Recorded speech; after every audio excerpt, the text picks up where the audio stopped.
आज के बाद मेरी कोई चीज मत छूना।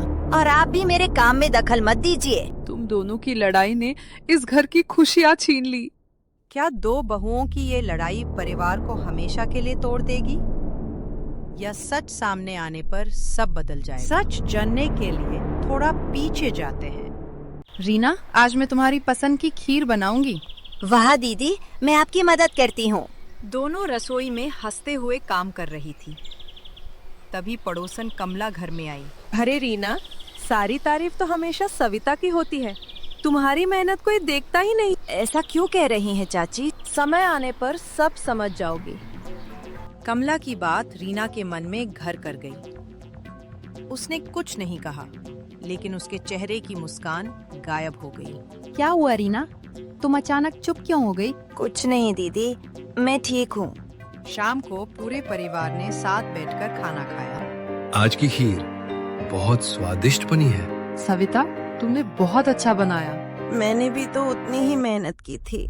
रीना के मन में गलतफहमी बढ़ने लगी। उसे लगने लगा कि परिवार उसकी कोई कद्र नहीं करता।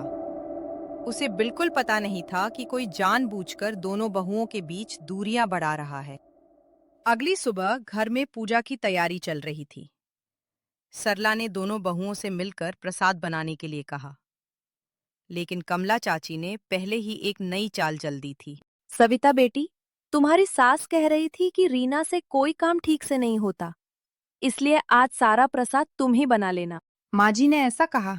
ठीक है, मैं बना देती हूँ। कुछ देर बाद कमला रीना के पास पहुंची। रीना, तुम्हारी दीदी ने कहा कि तुमसे प्रसाद खराब हो जाएगा, इसलिए तुम्हें रसोई से दूर रहने को कहा है। क्या दीदी ने ऐसा कहा?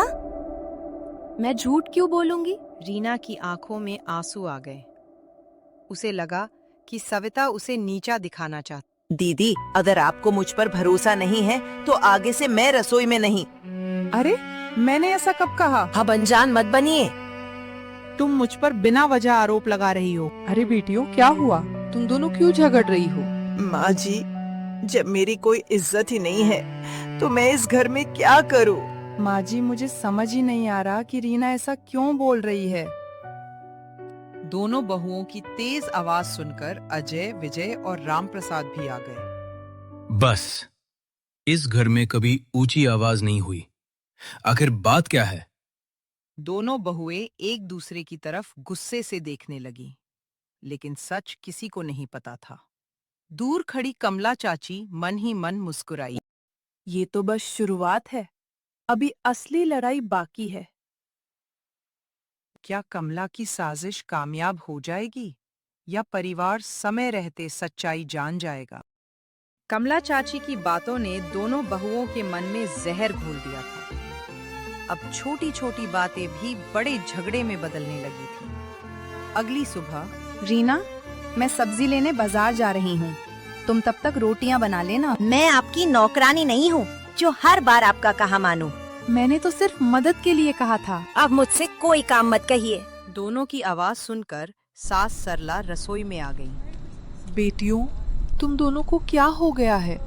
पहले तो एक दूसरे के बिना खाना भी नहीं खाती थी। माँ जी, मैंने कभी रीना का बुरा नहीं चाहा। उसी समय कमला चाची फिर घर में आ गईं। अरे, अभी तक झगड़ा खत्म नहीं हुआ? कमला बहन, ये हमारे घर का मामला है, हम खुद संभाल लेंगे।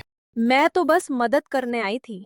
दोपहर में अजय और विजय काम से घर लौटे। घर में इतना सन्नाटा क्यों है? लगता है फिर कुछ हुआ है। तुम दोनों की पत्नियां हर रोज लड़ रही है।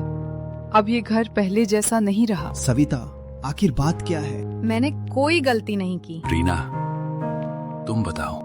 अब मैं इस घर में एक पल भी नहीं रहूंगी। रीना गुस्से में अपना बैग निकालकर सामान रखने लगी।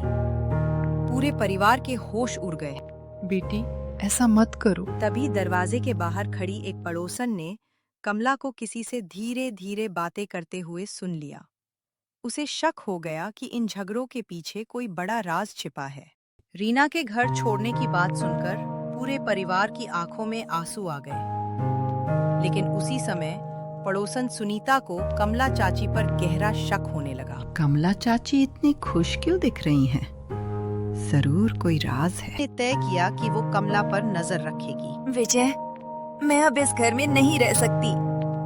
रीना, एक बार शांति से सोचो, शायद कोई गलतफहमी है। उसी शाम सुनीता ने कमला को गांव के बाहर एक औरत से बातें करते हुए देख लिया। बस कुछ दिन और दोनों बहुएं हमेशा के लिए अलग हो जाएंगी। तुम्हारी चाल तो सच में काम कर गई। तो ये सब कमला चाची की साजिश थी? रामप्रसाद भैया, मुझे आप सबसे बहुत जरूरी बात कहनी है। क्या हुआ सुनीता?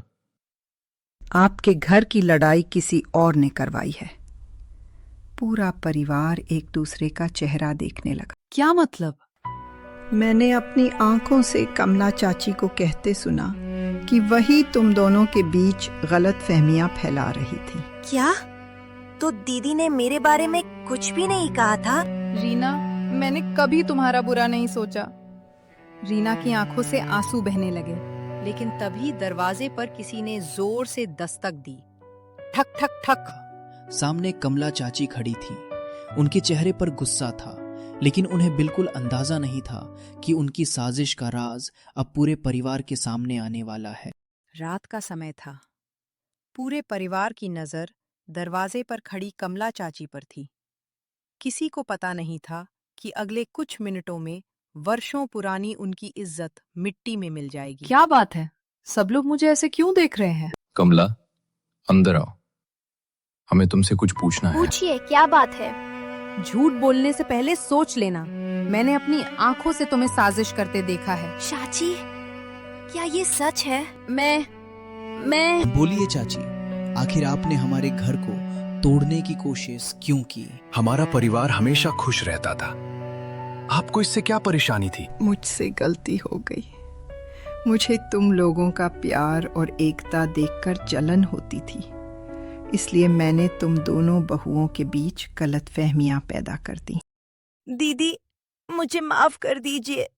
मैंने बिना सच जाने आप पर शक किया। नहीं रीना, गलती हम दोनों से हुई। हमें एक दूसरे से बात करनी चाहिए थी। आज मेरा घर फिर से बस गया। याद रखना, परिवार को बाहर वाला नहीं तोड़ सकता, जब तक परिवार वाले एक दूसरे पर भरोसा रखते हैं। अगर हो सके तो मुझे माफ कर देना। गलती मानना अच्छी बात है, लेकिन भरोसा दोबारा जीतने में समय लगता है। हम आपके लिए बुरा नहीं सोचेंगे, लेकिन अब हमारे परिवार के बीच कोई गलतफहमी नहीं आने देंगे। उस दिन के बाद दोनों बहुओं ने वादा किया कि वे किसी तीसरे की बात पर विश्वास करने से पहले एक दूसरे से सच जरूर पूछेंगी। पूरे परिवार में फिर से खुशियां लौट आईं।